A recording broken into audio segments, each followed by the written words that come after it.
I talked about this last year, and I think it's worth saying again. Like when we talk about absolute or global extrema, using the extreme value theorem, when we talk about that topic, I think it's important to kind of understand what we're talking about. Absolute extrema. What does extrema mean to you? Maximums or minimums, right? So the extreme upper or lower edges of the graph.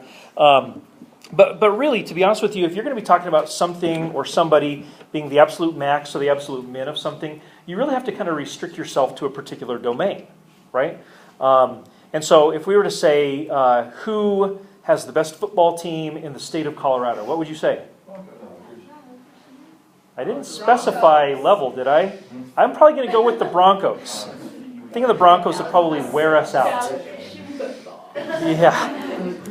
So our world there was pretty big, right? Because you think about all the football teams from all the little towns, the big cities, the college teams, the Broncos. You know, if I just said, who's the best football team in Colorado? We got to go with the Broncos. They're going to kill everybody, right? But if I did say, hey, you know, who is the best high school football team in Colorado? Pretty safe to say Valor, right? I think we proved that last year, and I don't think we've done anything to knock ourselves off this year, right? If I were to say, so our world got a little smaller there, right? We restricted ourselves only to high schools. If I were to say, what is the highest mountain in Colorado? Do you guys know what it is? Mount Elbert, right? Of course, we're restricting ourselves to Colorado. We all know that if we moved out of Colorado, there are many, many mountains that are far higher than Mount Elbert, right? If we even just if we just said, hey, just the contiguous 48 states, Mount Elbert's not even the highest. There's a mountain in California that's higher. What if we said all of the U.S.? That one in Alaska, right? Denali? Yeah, that one's way higher than Elbert. And so, as we determine our world, that tells us, okay, within this, what's the highest or what's the lowest? And so when you start thinking about functions, I mean, if I were just to give you some random like cubic function or whatever, and I restricted it, and I said, all right, find the maximum. You could just take forever doing that. You'd say, well, let me just start plugging numbers in. Like, what about when x is 1? What about when x is 2? And what about all the numbers between 1 and 2? If you were going to test out all the possible inputs to see which one was highest on the output or which one was lowest on the output, you would never finish, would you? You wouldn't even finish going between 1 and 2. Like, how many numbers are between 1 and 2? Infinitely many. So you have no way of really finishing that problem. What we really need in order to be able to truly determine in an efficient way what the highest y value is and what the lowest y value is we have to have a limited list of candidates, right? So our limited list of candidates is right here. The numbers we're going to really test out would be the endpoints and the critical numbers. So maybe you remember that term from before. Critical numbers are places where f prime of c or f prime is equal to 0 or doesn't exist. So another way to put this, you could say, well, the absolute maximum or minimum are going to occur at the endpoints or wherever the function turns around, right? Wherever it goes from up to down or down to up. That's where you're going to get those absolute extrema. So the extreme value theorem basically says for this to work, you have to have closed interval continuity. So here are some examples that maybe we could talk about. So if I were just to draw a couple of graphs here, maybe this one be here, and it goes down like this, and it comes up like that. You know, based on just looking at the graph, why is that not showing up? Oh, I know why it's not showing up. Hold on. It's pretty clear, just like by looking at the graph, that does have closed interval continuity, right? You don't see any of those gaps or holes or jumps or vertical asymptotes or any of those things. And so, if we were to look at this and just say, hey, you know, from a graph, it's pretty easy to tell the absolute extrema. You can tell pretty easily that this right here would be the absolute max, and then the absolute min would be down there. And because you have that closed interval continuity, you know, with a graph, it's obviously very easy to see, right? Well, it's not always going to, it doesn't always have to be like that. It could be some other graph. Like what if we had something look very, very similar, except the left endpoint was open. Everything else, we get the nice continuity looking graph, but the left endpoint is open. So this time we would look at this and we would say, you know, comparing it to the other one, the purple graph doesn't have everything that the other one did, does it? What is the purple graph missing? It doesn't have a max, right? And this is where it's a little bit strange to think about it like this. That purple graph does not have an absolute maximum. This is not the max. Because what does that open circle really mean? Yeah, it's like not there, right? It's not there. Now, this does have an absolute minimum though, doesn't it? So it's right down here. This is the absolute minimum, that little turnaround point right there. Of course, the turnaround point would be where a critical number happened, where f prime was 0, or maybe didn't exist. And this is where somebody might legitimately say, well, what about this point right here? It's like right next to the little open circle. Wouldn't that be the absolute max? No, because you have like a How close are you going to get to that open circle? But can you actually get there? You actually can't, right? You could say, well, I got a billion zeros and then a 1 away from the open circle. And I can be like, I can get closer. And then you could go back to me and say, well, I can get closer. And you'd say, we go back and forth like that forever. We never actually reach that point, so therefore you can't say that now I've reached the highest point. Because how close can you get? Infinitely close. We can't actually get to that point. So does that make sense? That extreme value theorem basically says to have an absolute min and an absolute max, you have to have closed interval continuity. Do you see why? You start throwing in little open circles and jumps and things like that. You can't guarantee that you're going to have an absolute min or a max. You with me on that one? Okay, cool. Let's step 1, step 2, step 3. But for those that kind of need to like on-ramp or on-board with steps, those steps are good there. But I'm trying to get you to see here, absolute extrema will happen wherever you have an endpoint or wherever you have a critical number, a turnaround point.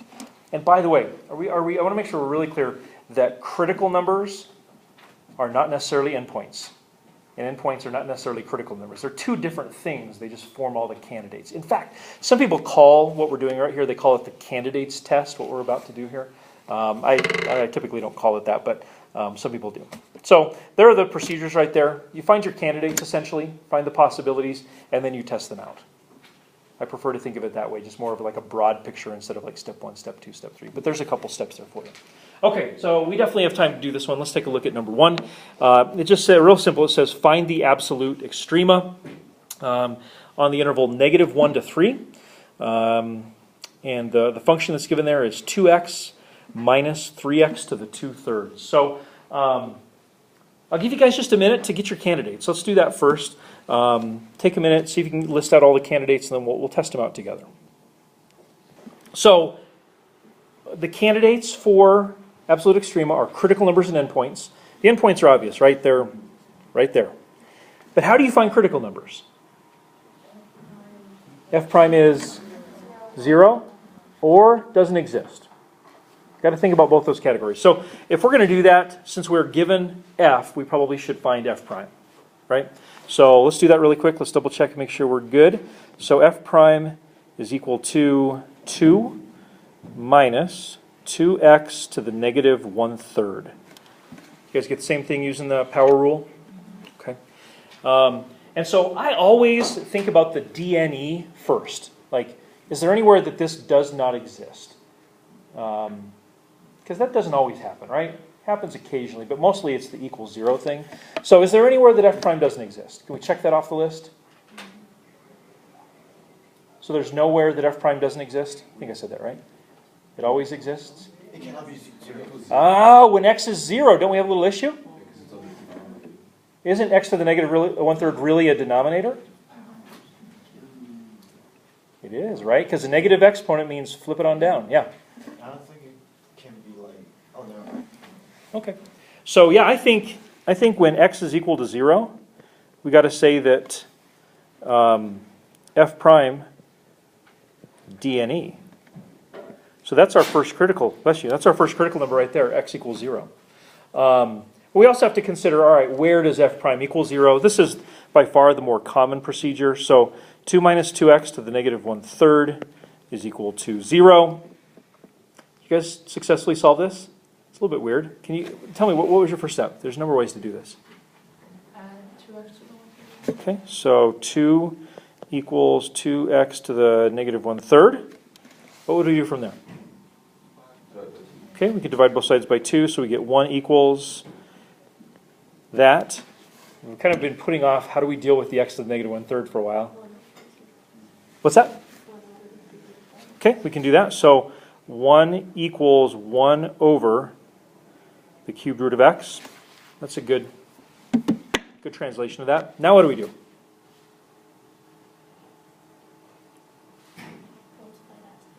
Sure. Why don't we just multiply both sides by the cubed root of x? Oops, that's supposed to be an x. So we end up with cubed root of x is equal to uno. Make sense? There's a number of ways. We just kind of went with whatever you guys wanted to do. We could have kind of handled the x to the negative 1/3 at the start. We did it at the end. It really makes no difference, but that's certainly a great way to do it. Okay, so how many candidates do I have? 4 total, right? I've got a critical number, the x equals 0. I've got another critical number, x is equal to 1. I cubed both sides, right? So there we go. And then I have my endpoints. So what I typically do here is just make a table. It's not very glamorous, but it's very effective. So I'm going to have x and f of x or y right there. My candidates are -1, 0, 1, and 3. Say again? So this is definitely new for a handful of us. I'll kind of rely on the veterans here for a second. Where do we actually plug those candidates in to get our output?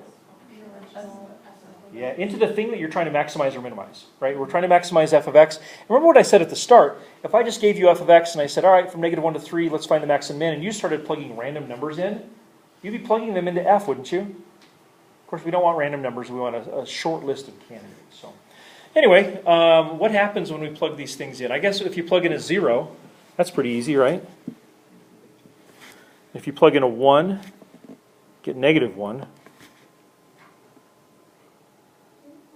Can you remind me about like the fractions on the x? Oh, yeah. Which one is the Yeah. what's in the translation? So yeah, the denominator is the root that you're supposed to do, and the numerator is the power. Okay. So yeah, if you're going to do like say the negative, and I tend to do the root first and then the power, because it usually makes the number smaller than bigger, but you can go the other way too. Okay. Yeah, so if you plug in the -1, the cubed root of -1 is -1, squared is 1. So I'm getting what is that, -5 for an output? Okay, so -5 for this one, and I guess the 3 we're going to have to use a calculator probably, right? 3 to the 2/3. What are you guys coming up with when you plug a 3? I just put 6 minus root 9. 6 minus root 9 is 3. I mean, root. Yeah, cube root of 9, sorry. Cubed root of 9. So 6 minus the cubed root of 9. I don't know what that actually is. Yeah, it's going to be hard to compare. I mean, the cube root of 9 has got to be 2 point something, so it's going to be 4 or 3 point something. 3 point what? Wouldn't it be 6 minus, even if it was, wouldn't it be 6 minus 3 times the cube root? Oh yeah, it would be. I got -0.24. Yeah, that makes sense because root 9 is a little bit bigger than 2. We forgot the 3 test. That's what it is. 3 times cubed root of 9. Okay, so -0.24? Okay. All right. So now we just compare those outputs and we say which one is highest, which one is lowest. So I would say that I'm going to write something here. I hope this will make sense to you guys. Based on the way the question was asked, find the absolute extreme or find the max and the min, I'm going to say that the min is -5 and the max is 0. Notice I used the y-coordinates. It's truly what it asked. It didn't ask where the maximum occurred or where the minimum occurred, because that would be an x question. They just wanted to know, what are the absolute extreme? If you put the x comma the y, I'm going to have a hard time saying that that's wrong, right? You've like pinned down an exact location. So I think that would be just fine. So I'm definitely not going to start our final question here, because we only have about 2 minutes left. Are there any, but we're also not going to just like pack up and go, are there any general questions? Because basically tomorrow we're just going to launch. So I'd love to clear up any final questions from Do we have website for this first quiz? Yeah, 3-1-3. So everybody gets to do it the first time, right? Yeah. Because all of you as a, well, say again? So it's due the night before. Check your calendar, check your Schoology, but it's due next week's. You know what, Alicia? I feel like this. I might have changed this calendar a little bit. The most current one is on Schoology. I don't know why I think that, but I do. It might be off by a day. But anyway. Anything else? Any other questions of any kind? I don't know if you believe this or not, but this year will go by very, very quickly. I know it's first day and all. We're not looking forward to the end yet. We're not counting the days yet necessarily, but you'll look up and it'll be Christmas. You'll put your head back down, you look up and it's the AP test, and we're done. So make the most of every day. I'll enjoy working with you guys. I'm excited to do it for sure. I think I'm good. You good? Yeah, just leave them on there. I'll collect them when you guys go. All right. Have a good lunch. Business lunch today. So I kind of already did this.